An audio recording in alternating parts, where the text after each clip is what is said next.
National Assembly Speaker Justin Muturi has today called for the abolition of presidential elections in the country to be replaced by political party-based polls.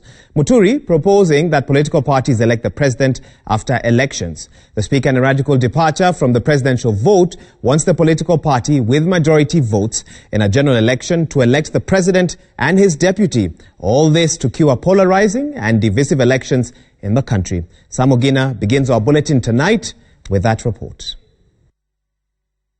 It is a radical proposal that might tilt and tinker with the country's elections if adopted. A proposal likely to raise a storm in the political scene where the presidential vote is a high-stakes game.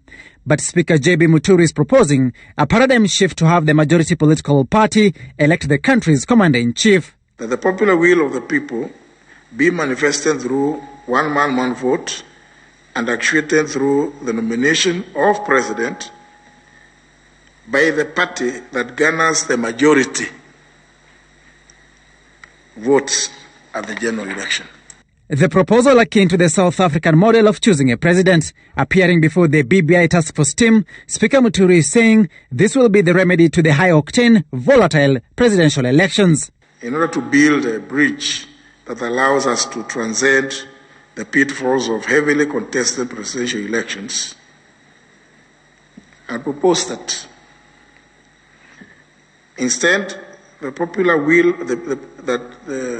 to propose the removal of elections of president by universal suffrage. The same model proposed for the appointment of the county governors, where the Senate will determine the suitability of a candidate from a list of nominees of the majority party topping the county.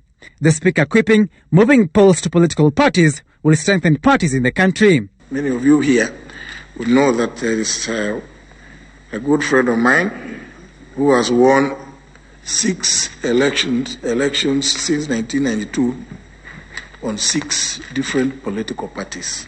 A political party that fails to win any seat in the National Assembly at a general election, a preceding general election, should be struck off the register of political parties. As if that is not enough, the Speaker is proposing 94 elected members of the Senate, with each county electing a woman and a man senator, while an MP should not represent more than 200,000 people. This as the Senate seeks enhanced powers and clear-cut roles between the National Assembly and itself.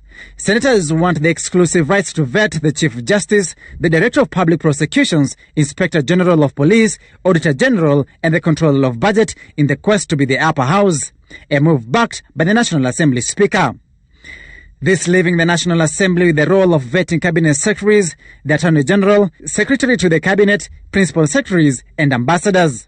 The Senate plays a role of equity, and so approvals of state office holders is very necessary for equitable distribution of positions across the country. Any bills, any laws relating to the counties and county governments as defined in Article 110 should be exclusively passed by the Senate without recourse to the National Assembly. The Senate also seeking to be involved in the country's budgetary making process currently within the purview of the National Assembly.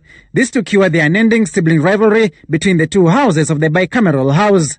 Today marking the end of the BBI task force team's public hearings. Samogina, Citizen TV, Nairobi.